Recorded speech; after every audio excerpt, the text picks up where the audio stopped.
नारायणं नमस्कृत्य नरं चैव नरोत्तमं देवीं सरस्वतीं व्यासं ततो जयमुदीरयेत्। श्रीलक्ष्मीनाथसमारम्भां नाथयामुनिमध्यमाम् अस्मदाचार्यपर्यन्तां वन्दे श्रीगुरुपरम्पराम्। अञ्जनानन्दनं वीरं जानकीशोकनाशनं कपीशमक्षहन्तारं वन्दे लङ्काभयङ्करम्। भक्ति भक्त भगवंत गुरु चतुर्नाम वपुएक, इनके पद वंदन किए न सत विघ्न अनेक। श्री श्यामाजू के पद कमल जब लग हृदय नवास, श्याम भ्रमर आवत नहीं तब लगता के पास। बोलिए वृंदावन विहरी लाल की जय, भागवत महापुराण की जय, सुखदेव भगवान की जय। परम मंगल में परात्पर अखिलेश्वर अचिंत कल्याण गुणगण निधान सर्वेश्वर सर्वाधिपति अकारण करुणा वरुणालय अकारण करुणा कारक सकल जन कल्याणहारक परात्पर पर ब्रह्म सच्चिदानंद स्वरूप परम पिता परमात्मा श्री राधा गोविंद सरकार राधा रमण बाधा हरण श्री वाके बिहारी लाल उनका यह वांगमय शब्दमय विग्रह श्रीमद् भागवत महापुराण कोटि कोटि नमन कोटि कोटि प्रणाम। परम पावन पुराण ग्रंथ पारमहंसों की पावन संहिता श्रीमद् भागवतम। नंदनंदन यशोदानंदन वृज रंजन देवकी नंदन श्याम सुंदर श्री कृष्ण के पाद पद्मों पर कुर्षा नमन नतमस्तक वंदन एवं अभिनंदन। उनकी आह्लादनी शक्ति प्राण प्रिया जगत वंदनी वृषभानंदनी भासुती जगदीश्वरी वर्षाने वाली श्री किशोरी जी के पावन चरण अरविंदों पर कुर्षा प्रणति। समस्त भूतादिक सिय राम मैं सब जग जानी, करहूं प्रणाम जोरी जुग पानी। हम सबका यह परम सौभाग्य कि भागवत साप्ताहिक कथा सीखने का सब संकल्प विचार लेकर के एक स्थान पर एक साथ जुड़कर इस पावन पुराण श्रीमद् भागवतम की तैयारी कर रहे हैं। बड़ा ही आनंद आ रहा है।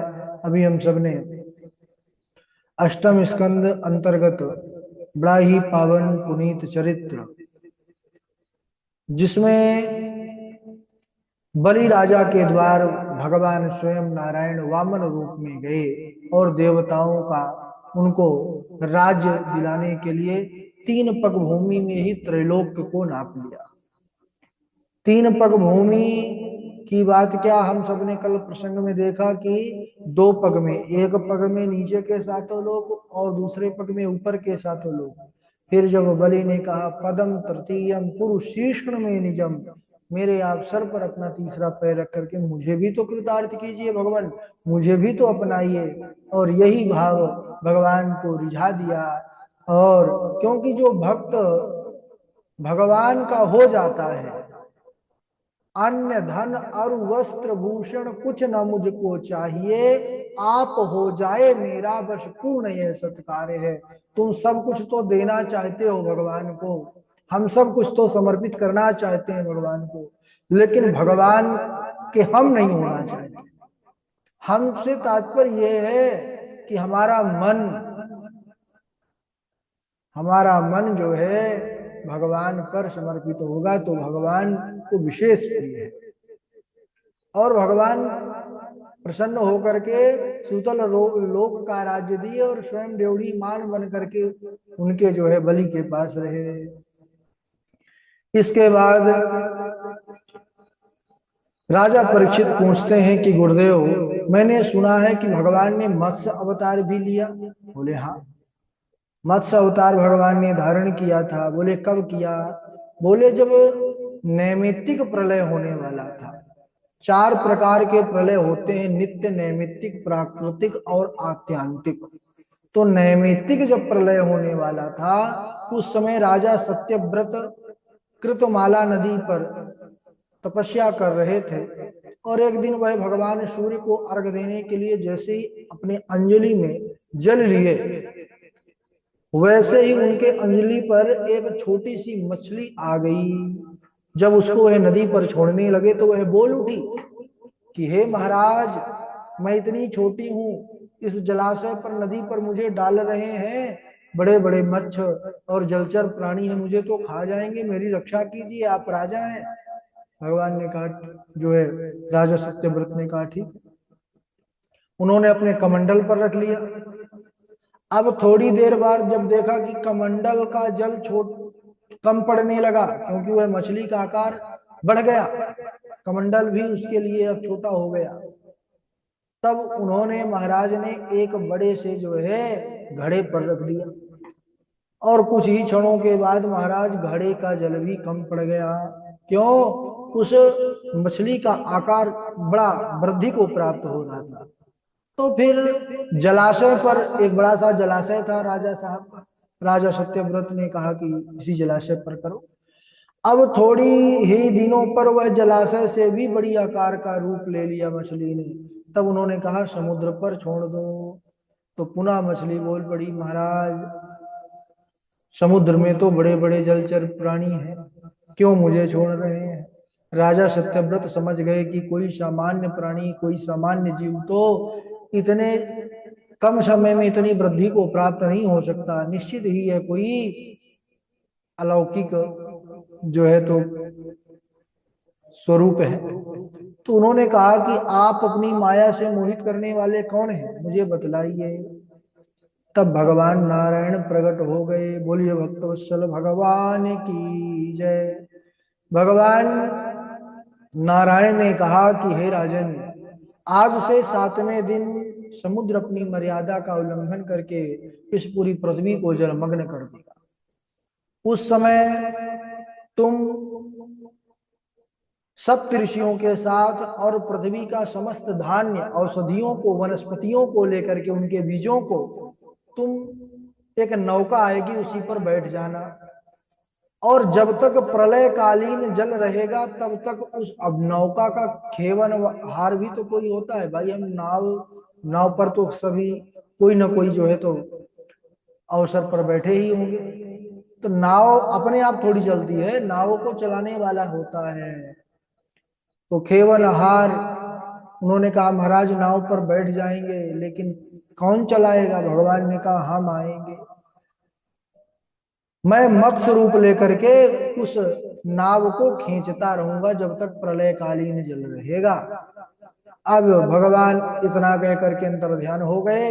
ठीक 7वें दिन समुद्र अपनी मर्यादा का उल्लंघन कर पृथ्वी को डुबोने लगा। सज्जनों, मूसलाधार बारिश शुरू हो गई। जब प्रलय का समय आता है ना, जो अभी हम लोग बारिश देखते हैं, है ना, ये बारिश की बूंदें नहीं होती हैं, फिर जैसे बादल फटना कहते हैं ना, वो फिर पूरा पृथ्वी पर ही इस प्रकार बारिश होने लगती है। मूसलाधार की जल ही जल जो है रहता है, और कुछ ही पल में पूरा जलमग्न हो जाता है, सब तहस नहस। उसी को कहते हैं प्रलय। आज भी हम सब देखते हैं, है ना, जब वर्षा का समय आता है तो कितना ज्यादा पहाड़ी जो क्षेत्र है उत्तराखंड आदि तरफ बड़ा त्राही त्राही होता है। तो ऐसे ही पूरा एकदम इससे भी कई गुना बढ़ करके और पूरा पृथ्वी पर होता है। अब इधर उनके सामने एक विशाल नौका आई, सप्तऋषियों के साथ वह बैठ गए राजा सत्यव्रत, समस्त धान औषधियों को लेकर के।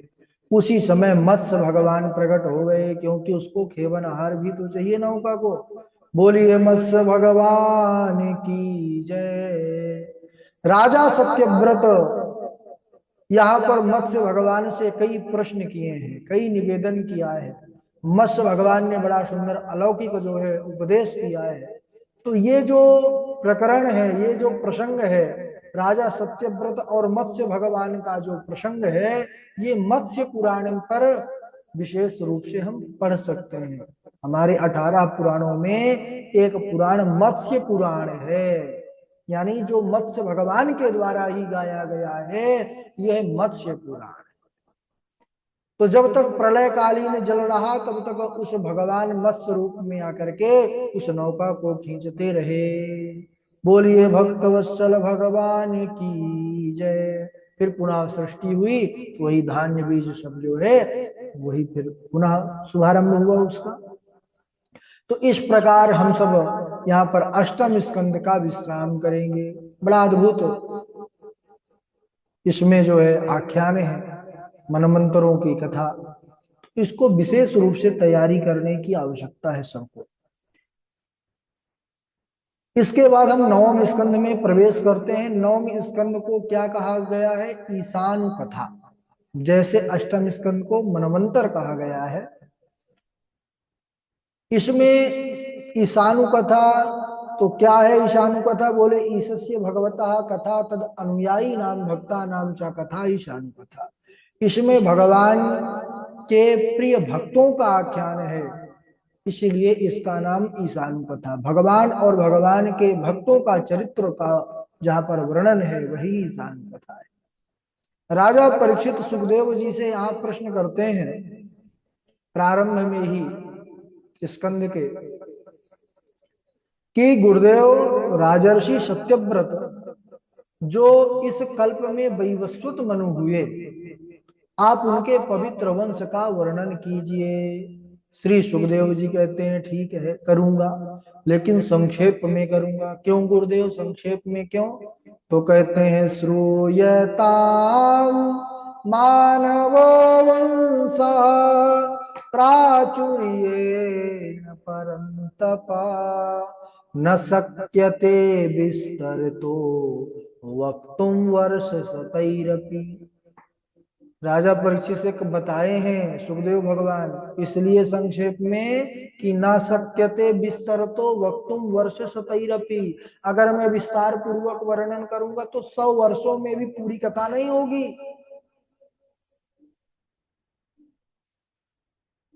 अब बताइए, 72 चतुर्युगी का एक मनवंतर होता है। अब उन्होंने यहाँ पर ऐसा क्यों कहा? 18,000 श्लोक में तो ये कथा है हमारी भागवत की, और एक मनवंतर का जो समय कालचक्र होता है 72 चतुर्युगी, 72 बार सतयुग त्रेता द्वापर कलयुग ये जब व्यतीत हो जाते हैं तब एक मनवंतर होता है। ऐसे ही 14 मनवंतर होते हैं, फिर इसके बाद कई कल्प होते हैं। तो एक मनु के कार्यकाल में कितनी बार? 72 बार सब व्यतीत हो जाता है।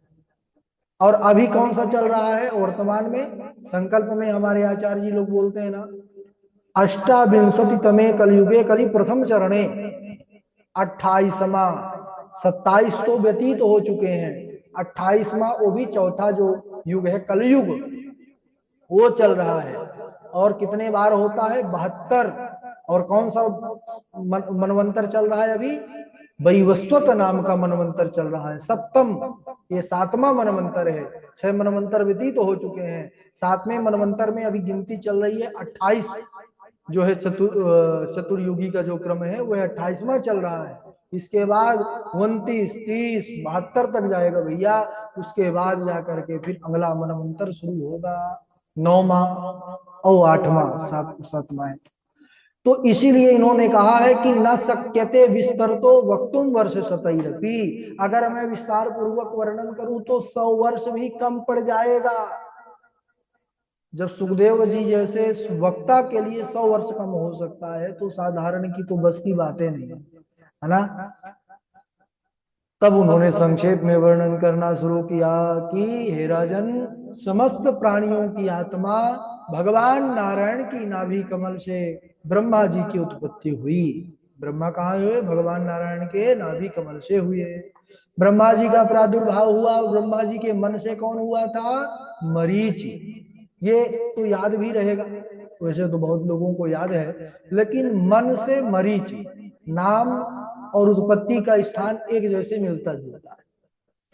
और मरीच के पुत्र हुए कश्यप, और उनकी पत्नी अदिति के द्वारा विश्वान सूर्य नारायण भगवान का जन्म हुआ। क्योंकि अदिति से ही देवता हुए हैं, तो सारे देवता सभी के पुत्र हैं।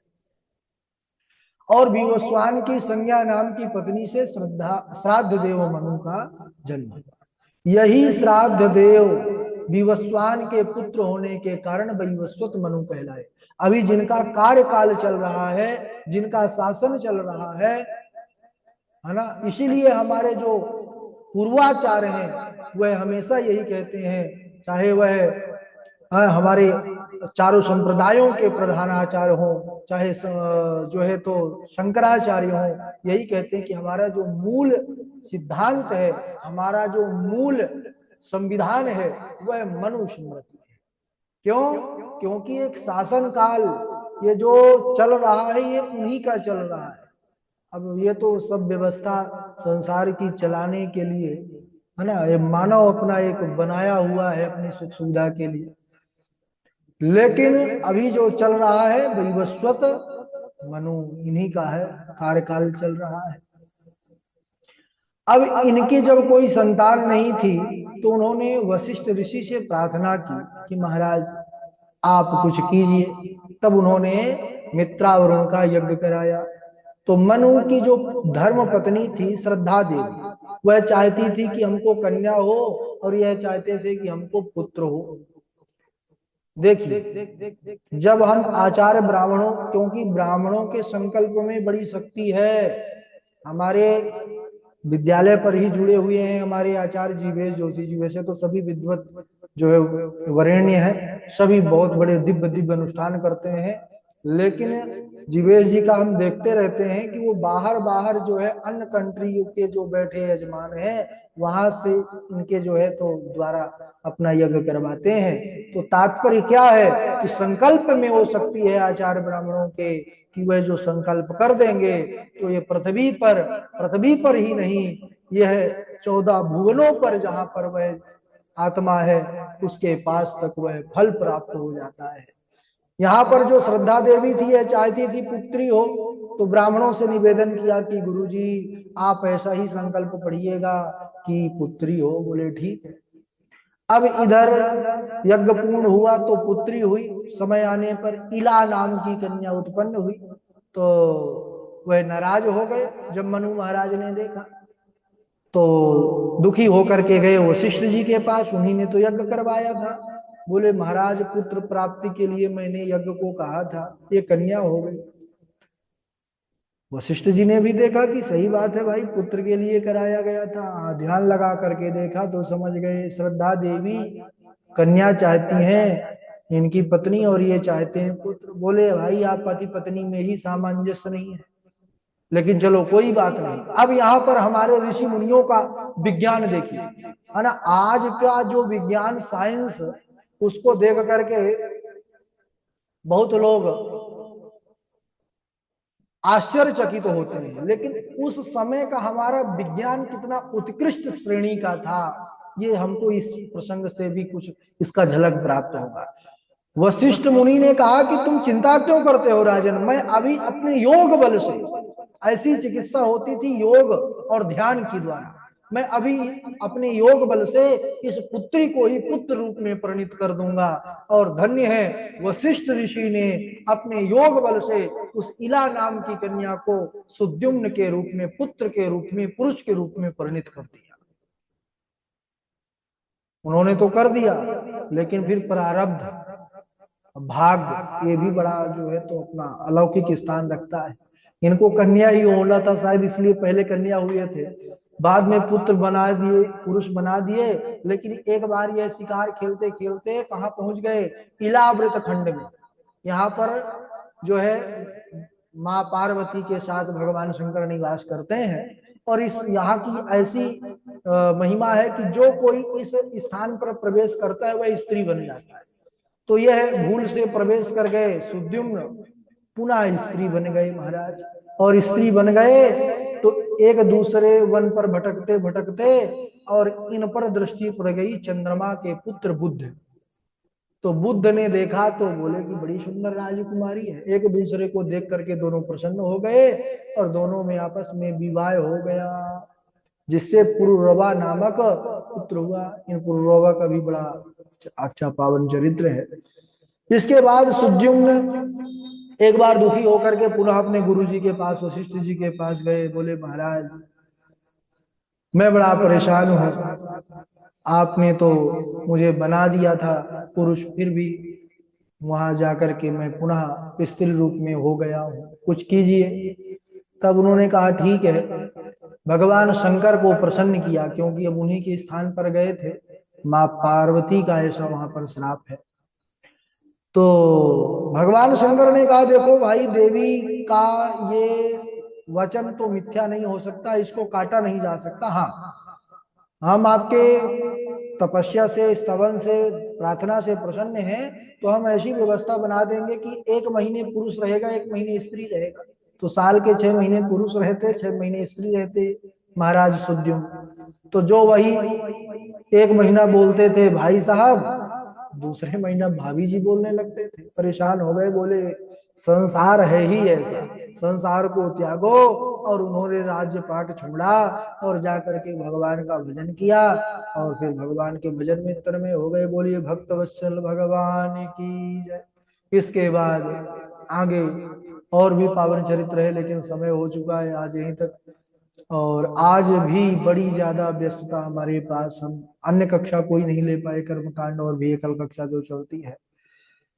आज थोड़ा सा आयोजन था, कुछ कार्यक्रम भंडारा आदि जिस, है ना, तो उसमें काफी लोग आए थे, घर परिवार ऐसे सब।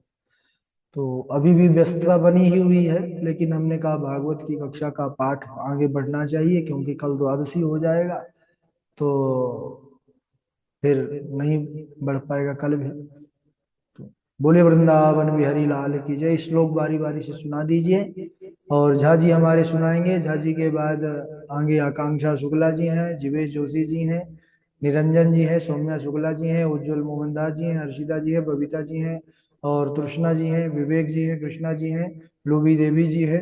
ठीक है, झा जी सुनाएंगे और फिर झा जी सबसे सुनेंगे भी। राधे राधे गुरु जी। राधे राधे।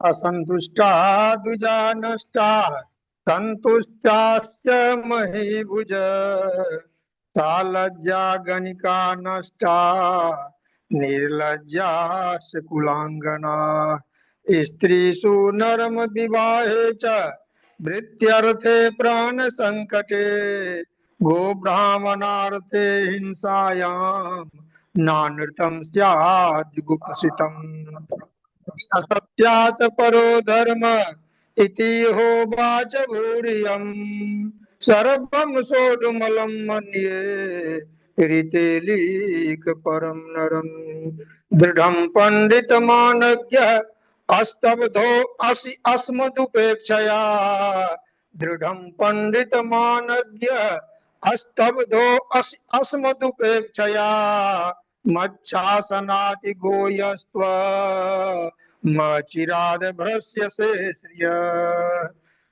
राधे राधे गुरु जी। हाँ राधे राधे। झा जी अब सुन लीजिए आप बारी बारी से। हाँ जी गुरु जी। राधे राधे, प्रणाम। असंतुष्टा द्विजा नष्टा संतुष्टाश्च महीभुजः सालज्जा गणिका नष्टा निर्लज्जाश्च कुलांगनाः स्त्रीषु नरमविवाहे च वृत्त्यर्थे प्राणसंकटे गोब्राह्मणार्थे हिंसायां नानृतं स्याज्जुगुप्सितम्। राधे राधे। बहुत सुंदर, बहुत सुंदर। और आगे सुनाइए।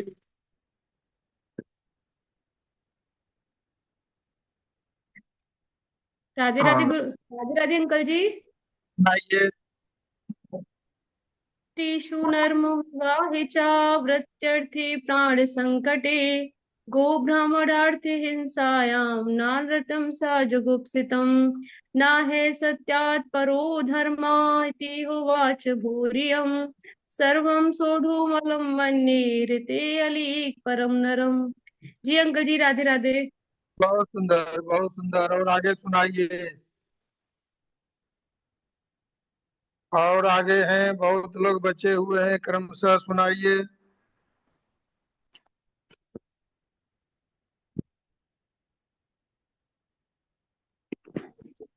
राधे राधे दादाजी। सुनाइए। अहं हरे तव पादेक मूल दासानुदासो भवितास्मि भूय मनः स्मरेत सुपते गुणास्ते व्रणीत वाक् कर्म करोतु काय न नाकपृष्ठं न पारमेष्टं न सार्वभौमं न रसाधिपत्यम्। न योगसिद्धिरपुनर्भवं वा समञ्जसे त्वाविरह ये काङ्क्षे अजातपक्षा इव मातरं खगा कन्यं यथा वसतराशुदार्ता प्रियं प्रियेव विशतं विषण्णा कन्यं यथा दिदृक्षते त्वां ममोत्तम